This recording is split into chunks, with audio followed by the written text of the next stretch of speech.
اعوذ باللہ من الشیطان الرجیم بسم اللہ الرحمن الرحیم۔ السلام علیکم۔ آج کا ہمارا ٹاپک ہے دعوت و تبلیغ۔ عربی زبان میں دعوت کے لغوی معنی پکارنے اور بلانے کے ہیں، جبکہ تبلیغ کے معنی پہنچانے کے ہیں۔ دینی اصطلاح میں لوگوں کو اسلام کی طرف بلانا، اچھی باتوں اور دینی تعلیم کی طرف بلانے کو دعوت دین اور ان باتوں کو خیر خواہی کے جذبے سے دیگر لوگوں، اقوام اور ملکوں تک پوری طرح پہنچانے کا نام تبلیغ ہے۔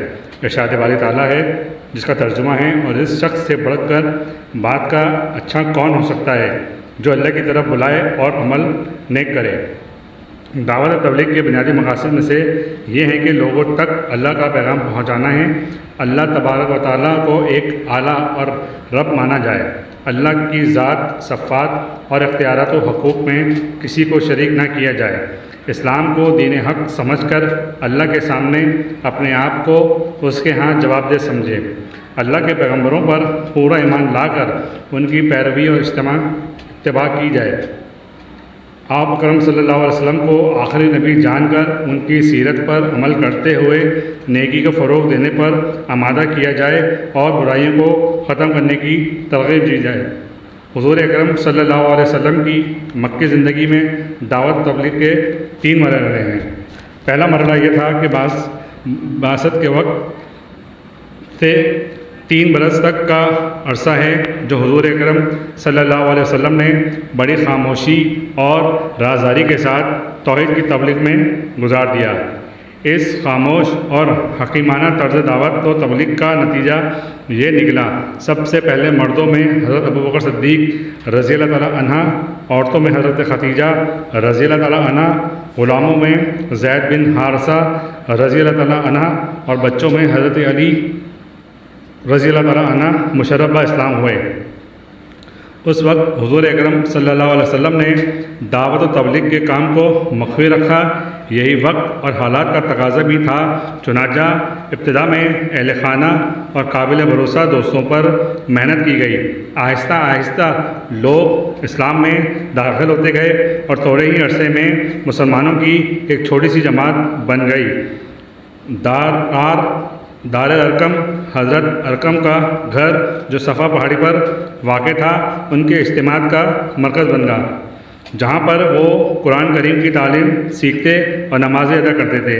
اللہ تعالیٰ نے آپ صلی اللہ علیہ وسلم کو دوسری وحی کے وقت ارشاد فرمایا، جس کا ترجمہ ہے، ایک چادر میں لپیٹنے والے اٹھیں، اب خبردار کیجیے اور اپنے پروردگار کی بڑائی بیان کیجیے۔ دوسرا مرحلہ اعلانیہ تبلیغ۔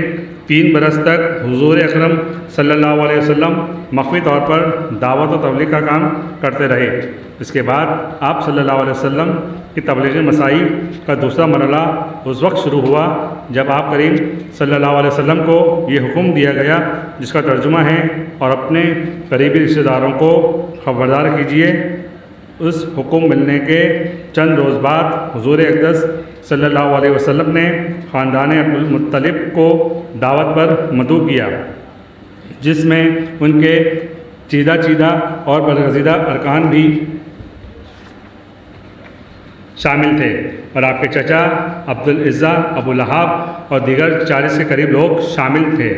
کھانا کھانے کے بعد آپ صلی اللہ علیہ وسلم نے محفل کو مخاطب کر کے فرمایا، میں تمہارے پاس وہ پیغام لایا ہوں جو عرب کے کسی شخص نے پیش نہیں کیا۔ یہ دنیا و آخرت دونوں کی فلاح کا پیغام ہے۔ وہ چیز لایا ہوں جو دین اور دنیا دونوں کی سعادت کا سبب ہے۔ تم میں کون ہے جو اس الہی مہم میں میرا ساتھ دے؟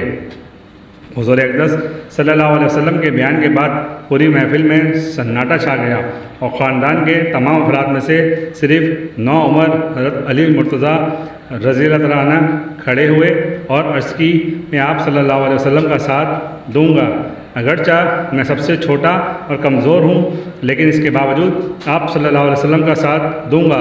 شرکا محفل نے آپ صلی اللہ علیہ وسلم کی دعوت کی طرف توجہ نہ دی اور اٹھ کر اپنے اپنے گھروں کو چلے گئے۔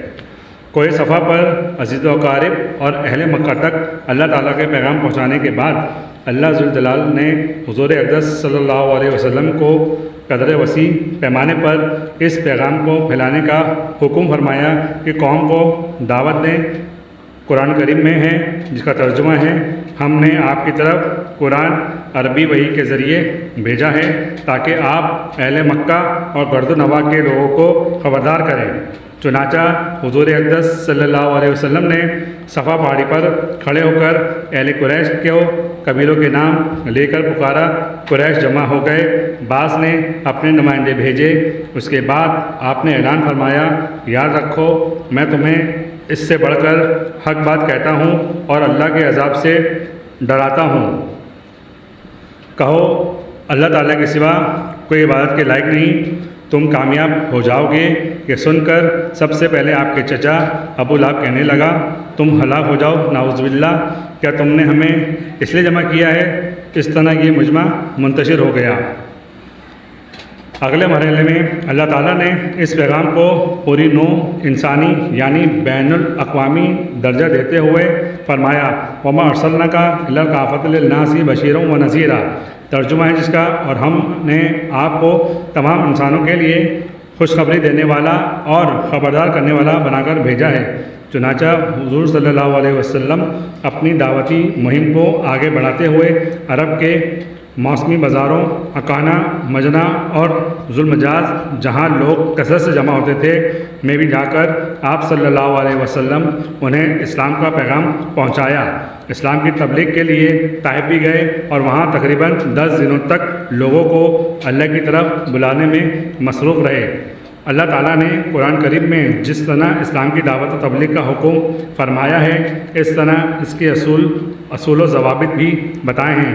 فرمان الہی ہے جس کا ترجمہ ہے، اپنے پروردگار کے راستے کی طرف حکمت اور اچھے واعظ کے ذریعے لوگوں کو بلائیے اور ان سے بہتر طریقے سے مکالمہ کریں۔ اس آیات میں دعوت و تبلیغ کے 3 اصول بیان کیے گئے ہیں اور کسی بھی بات کو مؤثر انداز میں بیان کرنے کے لیے یہی اصول اپنائے جاتے ہیں: حکمت، موعظہ حسنہ، عمدہ طریقہ پر بحث و مباحثہ۔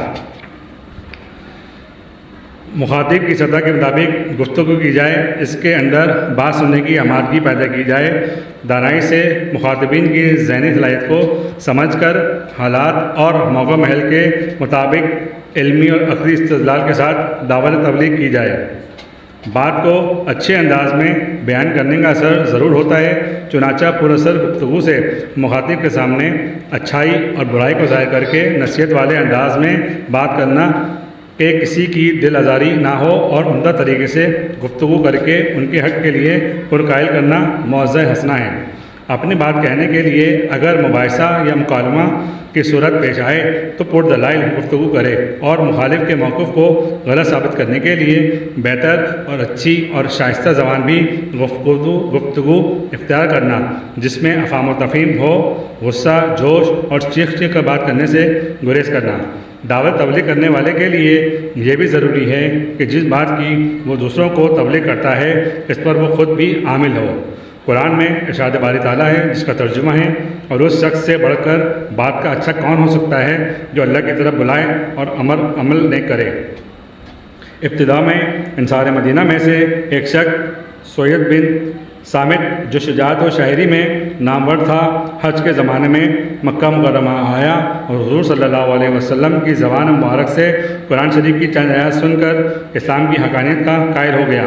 پھر اس کے میدان اسلام کا اثر دیگر اہل یثرب پر پڑا، جس کے نتیجے میں 2-3 برسوں کے اندر مدینہ منورہ کے لوگوں کی کچھ تعداد اسلام کی حلقہ بگوش ہو گئی۔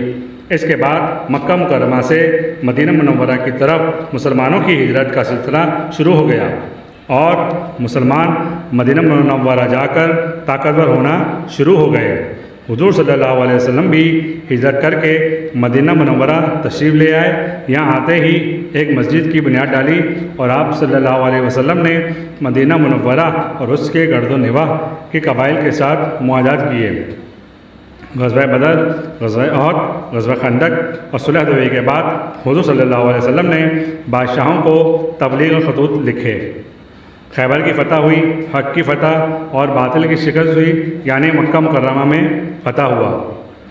دعوت تبلیغ کے نتیجے میں حجۃ الوداع کے موقع پر 1 لاکھ سے زائد صحابہ رضی اللہ تعالیٰ عنہم حج کے لیے تیار ہوئے، لہٰذا ہمیں بھی چاہیے کہ دین تبلیغ اور تبلیغ اسلام کے فریضے کے لیے ہمہ وقت اور ہمتن کوشش کریں تاکہ اللہ تعالیٰ کے دین کا بول بالا رہے اور ہم فلاح دارین حاصل کریں۔ آج کا ٹاپک ہمارا یہاں پر اختتام پذیر ہوتا ہے۔ نیکسٹ ٹاپک تک کے لیے مجھے اجازت دیجیے گا، اگر مجھ سے کوئی غلطی یا کوتاہی ہو گئی ہو تو معاف کیجیے گا۔ السلام علیکم ورحمۃ اللہ۔